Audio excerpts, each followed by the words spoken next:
1948. Era el fin de la Segunda Guerra Mundial. Los gobiernos estaban resueltos a que el pasado no se repitiera.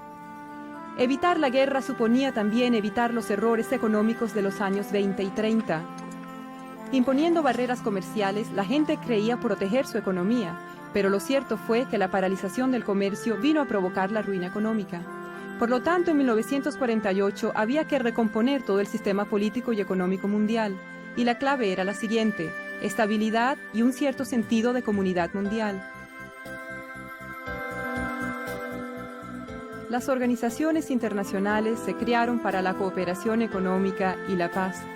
Solo 23 países firmaron el GATT, pero se convertiría en elemento esencial para la seguridad económica mundial. 50 años más tarde, la Organización Mundial del Comercio tiene 132 países miembros. Ha hecho suyas las funciones del antiguo GATT, pero asimismo se ocupa de nuevos sectores del comercio: bancario internacional, telecomunicaciones, invenciones de tecnología avanzada.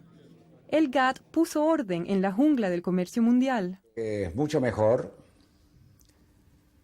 estar en un organismo multilateral en el que los problemas entre países grandes y pequeños se dilucidan en un marco multilateral en el cual cualquier país puede tener aliados que lo apoyen en sus posiciones, que en el trato bilateral que nos retrae un poquito a la ley de la jungla del comercio mundial, donde la relación entre países de distinta fuerza económica hace que el país de menor cuantía se vea un tanto en desventaja. Las normas definían lo que los gobiernos podían y no podían hacer en materia de política comercial. Por ejemplo, los países no podían discriminar entre sus interlocutores comerciales. El GATT vino a ser también un foro en el que los países miembros podían solucionar sus diferencias y negociar la reducción de los obstáculos al comercio. En el marco del GATT se celebraron 8 rondas de negociaciones comerciales de creciente complejidad. Todo esto brindó un clima más propicio para las inversiones y la creación de empleo. En sus 47 años de existencia, el GATT vio cómo desaparecían obstáculos comerciales y cómo el comercio mundial experimentaba un crecimiento sin precedentes. El número de sus miembros, que en un principio era de 23, aumentó hasta alcanzar los 128. La mayoría eran países en desarrollo a los que se dispensó un trato especial para ayudarles a adaptarse a las normas del GATT. En los años 1970, un primer intento serio por revisar las reglas del GATT solamente alcanzó un éxito parcial. Solo algunos países firmaron todos los nuevos acuerdos de la Ronda de Tokio. Entretanto, la economía mundial atravesaba un periodo espinoso debido a los bruscos aumentos de los precios del petróleo y a las perturbaciones financieras. El proteccionismo amenazaba con volver al comercio mundial. Luego, en 1986, ministros de todo el mundo se reunieron en Punta del Este, Uruguay, para iniciar un acontecimiento que iba a transformar el comercio mundial, la 8ª ronda de negociaciones del GATT, la Ronda Uruguay. La ronda duró 7 años y medio y al final participaron en ella 125 países. Vino a ser la más importante y más compleja negociación de la historia. Las negociaciones versaron sobre algunos de los temas más candentes del momento, por lo que los intereses en juego eran muy importantes. Al mismo tiempo hay un sentido de crisis, pero también una respuesta muy responsable a la situación y un deseo colectivo de que el sistema comercial multilateral controle la situación.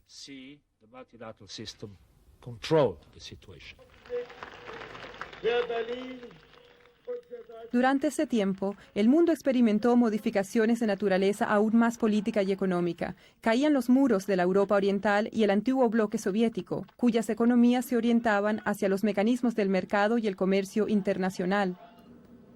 Eran también cada vez más numerosos los países en desarrollo que comprendían lo mucho que podían ganar abriendo sus mercados y participando de manera más amplia en el comercio mundial. Al final, cuando los ministros se reunieron en Marrakech en abril de 1994, tenían ante sí un acuerdo que representa la reforma más trascendental del sistema de comercio desde la creación del GATT. El acuerdo de la Ronda Uruguay es complejo, pero puede resumirse en dos logros importantes. El primero es la creación de una organización nueva, de condición jurídica plena, la Organización Mundial del Comercio. Creo que es indispensable, tanto desde el punto de vista económico como político, que se asigne a la OMC la función que para ella se prevé en las concluidas negociaciones de la Ronda Uruguay. De no ser así, el mundo en el que rápidamente nos aventuraríamos sería un mundo dividido, de bloques de países en pugna, de esferas de influencia en pos del tipo de ventajas que en otro tiempo condujeron a guerras y enfrentamientos. El segundo logro es que los acuerdos de la Organización Mundial del Comercio forman un todo con un ámbito de aplicación de amplitud sin precedentes. La primera reforma importante del comercio de productos agrícolas. La reducción gradual de las prolongadas restricciones sobre los textiles y el vestido. Una nueva reducción sustancial de los niveles arancelarios.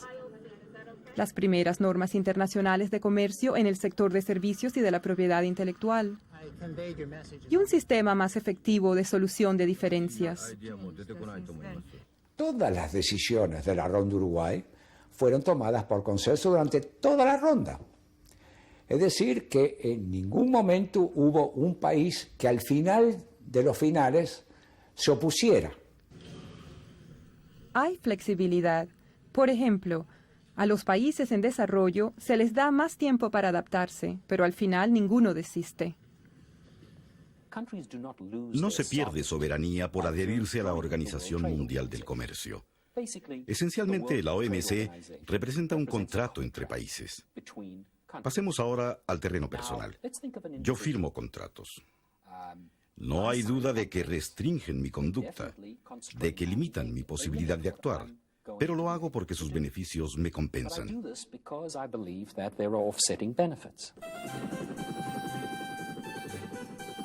La Ronda Uruguay terminó en 1994, pero las negociaciones no se detuvieron. En 1996, la reunión ministerial de Singapur les dio un buen empuje. En 1997, como resultado de ello, se alcanzaron 3 nuevos acuerdos que abarcan mercados internacionales por valor de billones de dólares. En servicios de telecomunicaciones, en libre comercio de una amplia gama de productos de tecnología de la información, tales como los ordenadores, en servicios financieros como los bancarios y los de seguros. En esos sectores, los productos y servicios serán más económicos, de mejor calidad y de más amplia disponibilidad. En los próximos años, la OMC ha de emprender otras negociaciones. Muchas de ellas son heredadas de la Ronda Uruguay. Otras se añadieron después. Las principales negociaciones nuevas sobre agricultura, servicios y otros sectores están previstas para fines de siglo. La mayor parte de los acuerdos de la Ronda Uruguay serán sometidos a examen. Todos ellos son esenciales para mantener actualizado el sistema. Además, los miembros de la OMC están estudiando las prácticas de competencia y antimonopolio, la transparencia en la contratación pública, las inversiones y otras cuestiones más. Desean comprobar si hacen falta nuevas normas. El volumen del comercio mundial es hoy día 15 veces mayor que hace 50 años. En la mayoría de los países, el sistema de comercio ha aportado una contribución vital al crecimiento económico, al desarrollo y al progreso técnico. En 1950, los Estados Unidos era el país más rico, seguido del Canadá y Europa. El Japón alcanzaba un 6º lugar.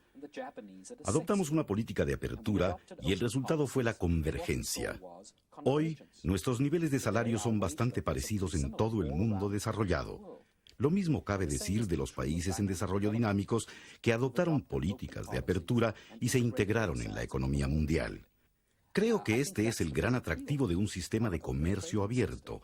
Es precisamente un mecanismo para corregir los desequilibrios y las desigualdades que existen en la economía mundial.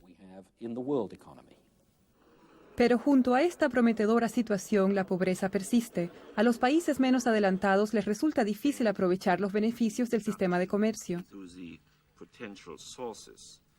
Mi país, que forma parte del grupo de los países menos adelantados, sigue con interés el proceso actual de mundialización.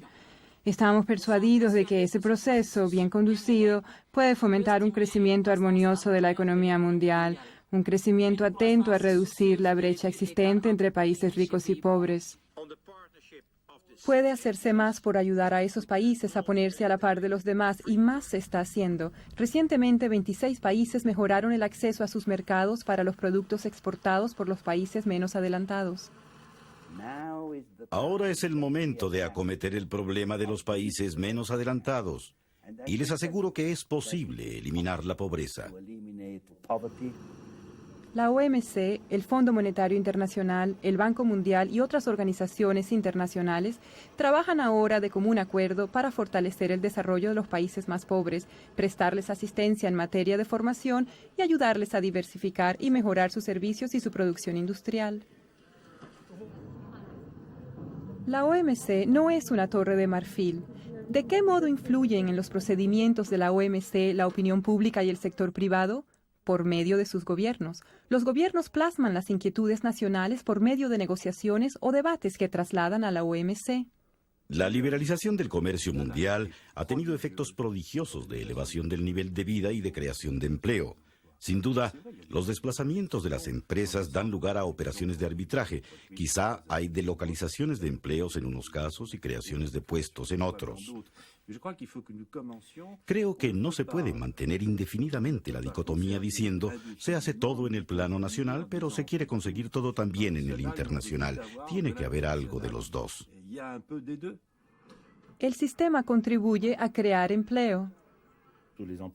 Todos los puestos de trabajo que se han creado en este decenio se deben por una parte al crecimiento. Por otra, el aumento de los salarios ha generado en los mercados un nuevo poder de compra que a su vez ha desarrollado la capacidad de las empresas que se han visto obligadas a contratar personal. Todo esto está encadenado. Se pide cada vez más insistentemente al sistema que tome en cuenta otras cuestiones generales que superan las fronteras nacionales.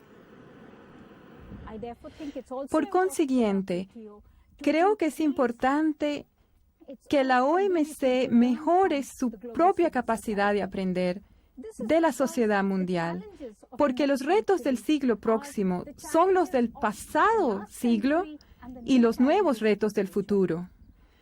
Nos interpela el problema de la pobreza que no desaparece, el de la malnutrición y el hambre crecientes, los nuevos problemas del calentamiento mundial de la atmósfera y de la biodiversidad. Tenemos retos que nos obligan a vivir en un mundo unido. Las normas de comercio dan a los gobiernos plena libertad para proteger su medio ambiente, aplicar políticas sociales que promuevan el bienestar de su población y perseguir todos esos objetivos a través de otras organizaciones internacionales si así lo desean. El cometido de la OMC es lograr que esos objetivos legítimos no se conviertan en un proteccionismo encubierto.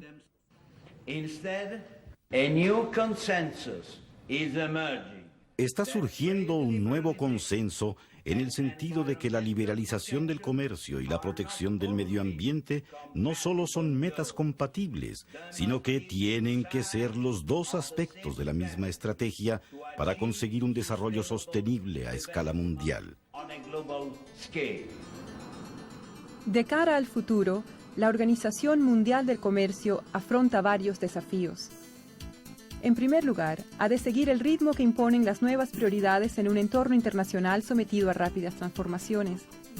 Lo que no es menos importante, las nuevas tecnologías de la información hacen que el tiempo y el espacio se contraigan, tendrán para el comercio internacional efectos de grande alcance. En segundo lugar, la OMC tiene que lograr que las normas se apliquen en la mayor parte del mundo que sea posible. Y eso quiere decir que habrá que incorporar nuevos países al sistema, incluso las pocas grandes potencias comerciales que aún están fuera de él, como China y Rusia. En tercer lugar, los miembros de la OMC quieren conseguir que los grupos económicos regionales establecidos por todo el mundo apoyen el sistema mundial. Y en cuarto término, por ser de ámbito mundial, ese sistema ha de velar por los intereses de los países más pobres, de manera que ellos puedan gozar plenamente de las oportunidades que ofrece un sistema comercial vigoroso y actualizado. Y tal vez el más importante de todos, lograr que el sistema responda a las aspiraciones de la gente en cada uno de los países miembros. Estos desafíos globales no pueden resolverse con imposiciones recíprocas de políticas o valores. Creo que el objetivo principal es crear un sistema universal que englobe a todas las naciones del mundo en un sistema basado en normas, no en un sistema de poder. Sistema en el cual las relaciones se establezcan por las normas que se han acordado conjuntamente y no sean relaciones de poder. Sin duda, es este un objetivo muy revolucionario.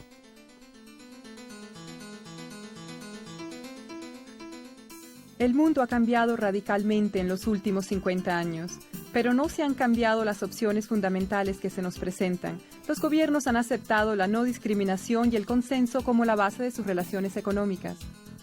Han contribuido así a hacer del mundo un lugar más seguro.